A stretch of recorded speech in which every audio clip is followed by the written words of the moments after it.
My name is Laurel Lefkow, and I am organizing our storytelling event here at Omnibus, and it's called So This Is What Happened. So what we do is we get 6 or 7 people that I find who can tell us a story, and I tell them that there are 3 rules. It has to be a true story from their life, and it has to be their story. So it can't be their grandmother's fantastic story or their best friends. And it has to be 10 minutes, because we found that 10 minutes is kind of the optimum time to tell a story. So that's what we're doing.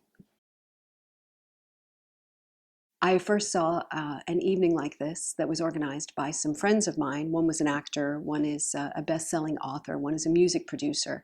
And they got together this varied group of people who were not actors, not performers, and they each told a story from their own life. And it was one of the most scintillating evenings I'd been to in a really long time. So I wanted to bring that here to Omnibus. So we don't have a theme running through the stories. We basically get people to say yes, whether I have to manipulate them or cajole them if they say no, because I usually know who's going to be a really great storyteller. And again, it's not about performers and it's not about getting actors. It's getting anybody that you think might enjoy getting up there and telling a story. So this month we've got, let's see, we've got a hypnotherapist who specializes in curing phobias, but she's going to talk about what happened when she developed a phobia of her own. Let's see, someone else is going to tell us a story about Oliver Reed, the actor. He wasn't sure whether it was going to be Oliver Reed or a story about a ukulele. So we've told him to go for the Oliver Reed one.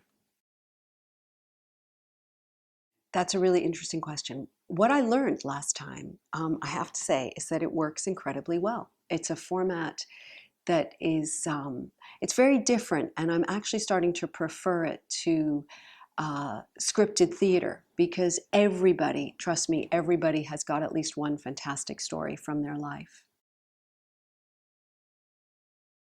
So selecting the storytellers, what I'm finding is if I just spread the word, people come back to me and they go, I have a great story. Or they say, I'd like to watch the first time, but my friend blank, blank, blank has an amazing story. And so I contact them. And if they say yes, then we take it from there.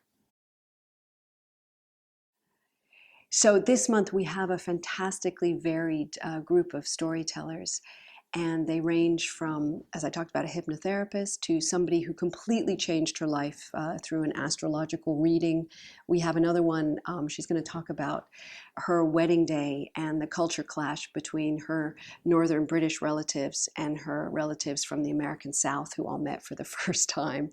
And that's just, what, 2, 3 stories. So we have 3 or 4 more storytellers. And that's all going to be a surprise, but I recommend the evening. It's fantastic, it's varied, it's fun, it's touching.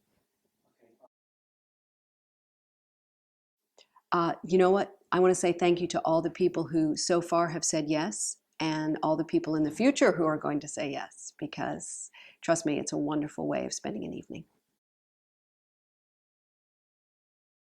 Storytelling is, I think, what really makes us uniquely human, and memory is who we are. So when you put those 2 things together and you get a wide variety of people to tell a story, I think it's really about being human.